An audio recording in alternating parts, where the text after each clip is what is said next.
So we're going to talk about brain development and the sexual abuse and the effects of it. And sexual abuse has been proven to have everlasting scars on a victim's lifelong after the abuse has occurred because of the physiological changes in the brain from the abuse. And there are many changes that happen to a sexually abused victim, physiologically, biologically, family, just a lot of scarring. And I got a little outline here, and I wanted to explain the difference between a healthy brain and a sexually abused brain. In a healthy brain, the gray matter inside the brain has an inverted U shape, which white matter increases steadily through the childhood to allow neural development into adolescence and adulthood. And in a healthy brain, there's 3 stages of development. The first stage is cubic development, with an early increase in gray matter cortical thickness. And number 2 is a brain maturation of cortical thickness in the insular section of the brain. And the third part of the maturation of a healthy brain is the large number of regions in the posterior orbital frontal, frontal operculum, and the portions of the pisiform, cortex, and subgenual areas all begin maturation. And then a sexually abused brain, which a sexually abused brain is going to take a lot of stress and trauma, so it's going to have some big effects on it. And the gray matter changes from an inverted U shape to a kind of a scattered and spread out design. The corticotrophin releasing hormone and arginine travel to the anterior pituitary, where they stimulate the release of adrenocorticotropic hormone, which creates neuroplasticity impairment. And the hippocampus is negatively affected, which causes the amygdala deep inside the hippocampus to be turned on to overdrive, and when it is not supposed to be. So the central nervous system is going to be clicked into high alert, which then puts the body into a fight or flight mode. And I'll talk more about that into this speech. And I just wanted you to know that early life stress plays a big role in the amount of changes that happen to the brain. And the age of the trauma on the victim with the severity of the trauma determines brain maturation. So here I got a little diagram of the human brain. It seems like the biggest areas I've noticed through this research that get affected the most is the frontal lobe, and that's right behind the forehead. The amygdala, which is kind of right in this little area. It's kind of in the middle of, it's kind of in the back corner of the frontal lobe. I got a diagram of it later in the slideshow. And here's a little picture of this is an MRI of a brain scan of someone that had been abused real bad as a child, and they suffered from PTSD. And if you look at this MRI, you can see the little red right there. And that is the amygdala, which is on hyper overdrive, and it's not supposed to be like that. And that is what kicks on the flight or fight system, which turns on the autonomic nervous system in the body, which makes the body think that it's in harm when it's not. So a lot of sexual abuse will make the brain do this when nothing is actually happening to the individual, which has a lot of negative effects on the human brain and their whole overall well-being. And this is a diagram of a healthy brain. And notice how the amygdala, which is in the bottom, those 2 little sides, they're not turned on. Just kind of wanted to show a difference. And you can kind of tell how like the gray matter is, it's got kind of the inverted U shape, the way that they were talking about. You can see how it's a lot more put together. So I'm going to explain about the amygdala, which is the first response when a child is experiencing sexual abuse. Basically, that is what is getting flipped on first. And the amygdala sends signals to the victim's central nervous system to be in a fight or flight mode. And the amygdala is located in the hippocampus, and the hippocampus is negatively affected from the stress due to hyperactive amygdala. And the hippocampus is responsible for our brains to consolidate information from short-term memory to long-term memory, and spatial navigation. And the amygdala has a lot to do with the function of the whole brain. So basically, the amygdala, since it gets so thrown out of whack and it's turned on overdrive, that's the main reason of why the whole brain, you'll learn more in this speech, but why the whole brain changes its actual physiological structure is from the amygdala being on hyper overdrive all the time. And the stress from sexual abuse really throws the amygdala out of whack, which begins a process of negative effects on the whole brain of sexually abused individuals. So I'm going to explain about the medial prefrontal cortex, which is located right behind the forehead, and it's negatively affected from sexual abuse. And I got a little diagram on the bottom here that kind of shows where the medial prefrontal cortex is. It's kind of behind the forehead, but it's on the back of the prefrontal cortex. You can see right there. And the medial prefrontal cortex normally suppresses emotions and mediates conflicting thoughts, but when it is experiencing a lot of trauma, it becomes underactive in the sexually abused patients. And the control mechanisms for emotions are less effective for sexually abused victims. Basically, it's why sexually abused victims, when they get older, they become numb, and then they suppress all their thoughts with drugs and alcohol, and they just don't have the same kind of emotions as a person that has never experienced abuse. And I'm going to explain, here's the dorsal anterior cingulate cortex. Got a little diagram down there below to show where that part of the brain is at. It's also negatively affected from sexual abuse. And it's put into overdrive as well, just like the amygdala. And the dorsal anterior cingulate cortex is responsible for learning, and it also lets us know when we're supposed to be in fear. And sexually abused victims develop a scatterbrain effect from this part of the brain that's being damaged. And the fear part can, when an individual's sexually abused as a child, when they get older, they can be in fear when they're not actually supposed to be in fear. It just causes a lot of disorders with an individual when they get later in life from the abuse when they're a child. The most important characteristics that determines an individual's feeling of overall sense of worth and well-being is self-esteem, which is diminished from sexual abuse. And I think this is a really great topic to talk about. I learned a lot about self-esteem in my emerging adulthood class. And self-esteem, I didn't realize how important it is for children and adolescents, emerging adulthoods, and adults to have. But when an individual gets sexually abused at a young age, it's pretty much crushed, and it's responsible for future development, well-being, and cognitive development. And in an adolescent, self-esteem influences scholastic competence, social acceptance, romantic appeal, behavioral conduct, athletic competence, physical appearance, and close friendships. So one thing I thought was pretty interesting is, first off, low self-esteem has been linked to high-risk behaviors for adolescents and adults. On the right, you can see the adolescents there. They're in gangs, probably selling drugs and got guns and doing bad things. And then on the left, you got prisoners. Well, what I've noticed is sexual abuse has a lot to do with prison population.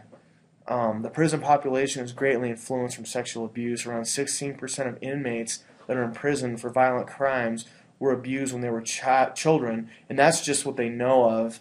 A lot of people, the sexual abuse is so traumatic, they never even realize that they had abuse happen when they're a child.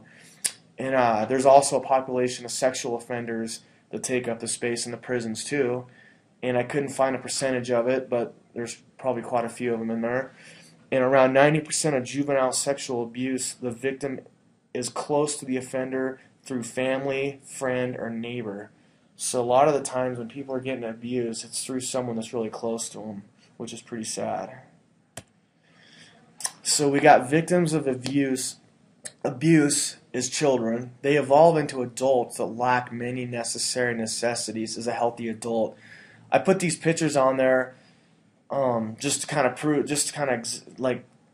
people are going to overeat when they get older to suppress, to feel their emotions from being sad, or they're going to use drugs or alcohol, or they're going to be depressed, or they're just not going to be as fully healthy people that you can be as compared to a healthy adult. And so the guy on the left is, he's sitting there drinking, looks pretty sad, and then you got the middle photo of a drug addict, and then the right is an obese problem. And a lot of times sexual abuse at an early age leads to problems like this when people get older. And there's something I've learned which is also pretty interesting, is there's sensitive periods, which means when an individual gets abused, there's worse times of an age when it causes more damage to a person when they get abused.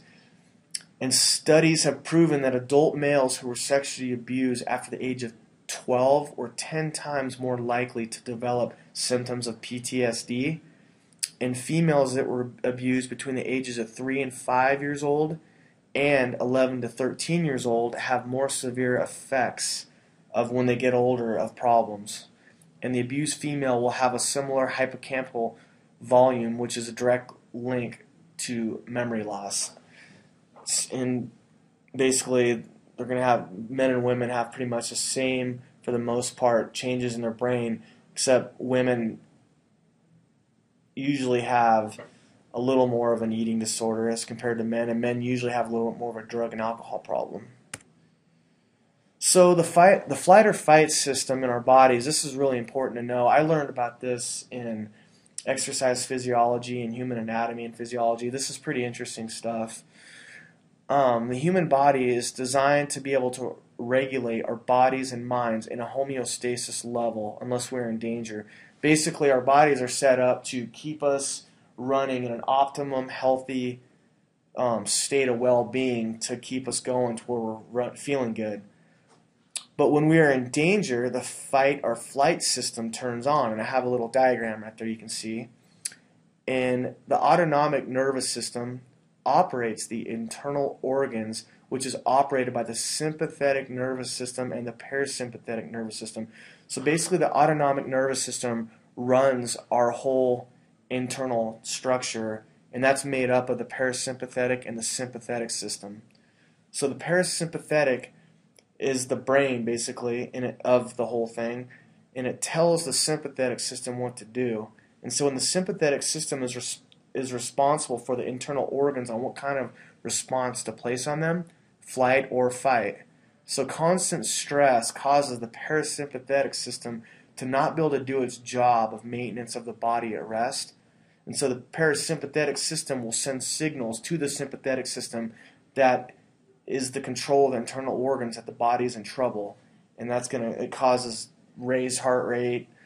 It causes everything to tense up. You're not at a nice homeostasis level. Your breathing gets really inactive. You're scared. You're thinking something's going on. So what exactly happens when the flight or fight system is turned on? I stuck this picture on there. It's kind of funny, but the guy kind of demonstrates all the symptoms in one picture. When the flight or fight system is triggered, 1,400 different physiological and biochemical changes occur in the body, and the psychological effects create a more alert, aggressive, angry, and fearful individual. And so why am I so interested in this topic of sexual abuse? I wouldn't even have been able to talk about something like this 4 years ago. I didn't even realize how much of a problem it was. But I started counseling about 4 years ago, and after about 2 years of counseling, I realized that I had some abuse that had happened to me from our neighbor pretty bad when I was a kid, and nobody knew about it, and it did affect me pretty good throughout life, and I'm pretty interested in it now because it is pretty mind-blowing what devastation it can have on people. So I wanted to do some research and actually see what literally happens to an individual's brain chemistry when they get abused in the aftermath of their adulthood, of the changes and all the negative stuff that happens from it. So basically, people who are abused as young children suppress those traumatic experiences.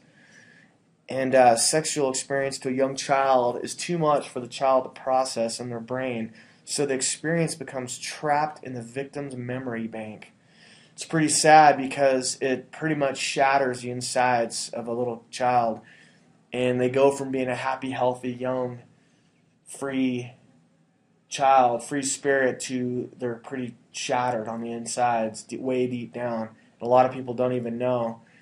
And when they become older, they experience a lot of problems because their inner child was abused and hurt so bad that it causes a lot of physiological, mental disorders, just lots of bad stuff. And abused children grow up to become survivors. And before an individual gets help, they're most likely going to be leading a life that is completely not who they would normally have led a life to be. And what I'm saying is, they're probably so off track in life by doing drugs or drinking or just a dysfunctional, unhealthy, unhappy life. They've probably gotten off beat of who they normally would hang around or what kind of hobbies they do or what job, and they're probably not challenging themselves, and they kind of turn into dead type people, and they're just kind of like a flower that needs watering to grow and become strong and healthy and happy. And survivors can't find words to express their thoughts before getting help. And survivors are numb and emotionless. And survivors have decreased linguistic function, which is responsible for language.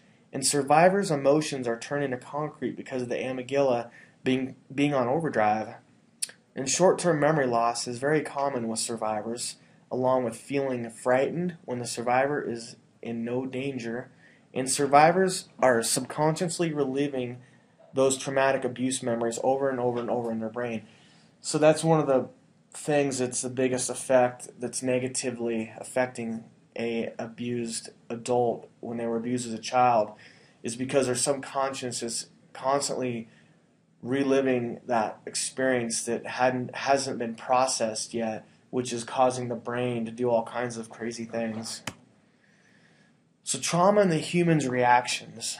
So I just kind of made this up, and I'm just taking bits and pieces from all the research I had found and just trying to get the most condensed information out there.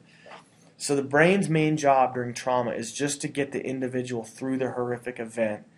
The brain is doing the victim a favor by getting the individual out of the awful moment of being abused. The flight or fight system is activated and releases adrenaline. And adrenaline causes an individual's heart to start racing and breathing intensifies. The overdriven sympathetic nervous system promotes the brain to lower the chemicals that need to be released to all of the regions in the brain to allow the victim to function normally. And science has proven that the brain has the ability to reset itself after a traumatic event. And every time the brain resets itself, the brain chemistry literally changes. And that also is something important to understand, is every time we experience trauma, even as adults, our brain is not going to be quite the same as when it resets itself. So what it also informs us is the greater the severity of the trauma to a child, that's going to be more times the brain has to reset itself. So the brain's going to be changing more and more from the more bad things that happen to a child. And there's something positive we can learn about sexual abuse. Positive changes can be made to begin the healing to an abused victim. I got a picture here of the brain. We got the neurons here with the synapses, and on the right, and then on the left we got a human brain, and with all the little connections, you can see all the little dots, and that's a brain supposed to have all the little areas working together, but all kind of doing different things, but as a whole. And the human brain has the ability to reorganize by creating new neural connections through the individual's life. And each of our brains has a neural plasticity, which allows the neurons in the brains to compensate for injury and disease and to adjust their activities in response to new situations and changes in their environment. It's pretty cool because doctors and scientists used to think that the human brain, once it was damaged, you couldn't undo the damage. But now there's new evidence to prove that our brain actually is designed to unwire the abuse or whatever bad happens to it, which is really positive to know.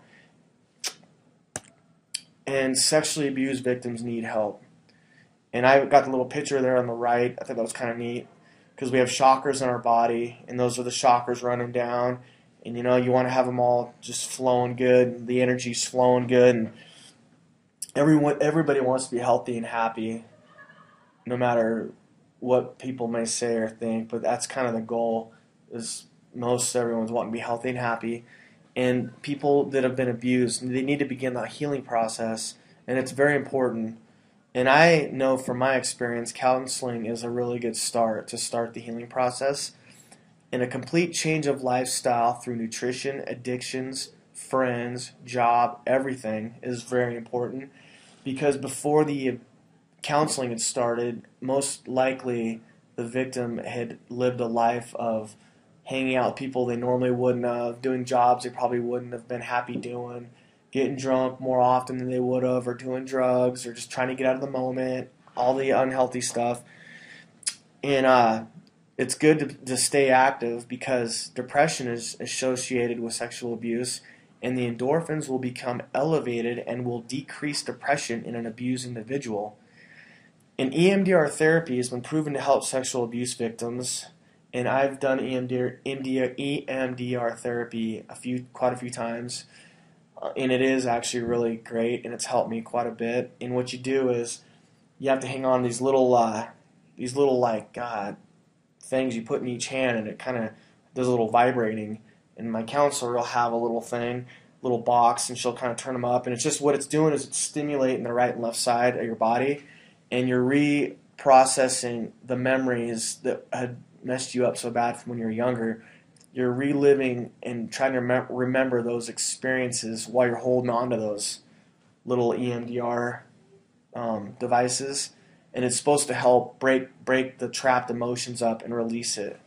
And I think it helps. And meditation is pretty good. Yoga is great. Becoming spirituality is great.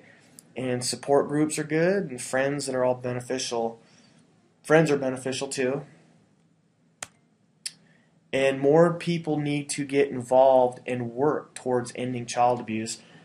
This whole experience with doing my service learning at the Idaho Coalition has been really good because I'm going to stay connected to Brian and the Idaho Coalition. I've already talked to him about it, and I want to figure out ways that I can do my part on trying to help prevent child abuse. I think it's a pretty huge problem. I think that a lot of our society, the root of the problem stems from child abuse. People just don't want to talk about it. And I know that it's affected my life negatively pretty bad. And I would like to do something to allow it to become a less type of thing that's happening to children. So I put down there, the Idaho Coalition is here in Boise, and it's a great place to stop domestic violence and sexual abuse. And I did my service learning there. And you want to contact Brian, he's a really great guy. And I got his phone number down there, and he'd be happy to help you get involved. And again, my name is Jerry Cribbins, and this is for gs400, capstone for general studies degree. And I hope you learned something from my presentation, and thank you very much.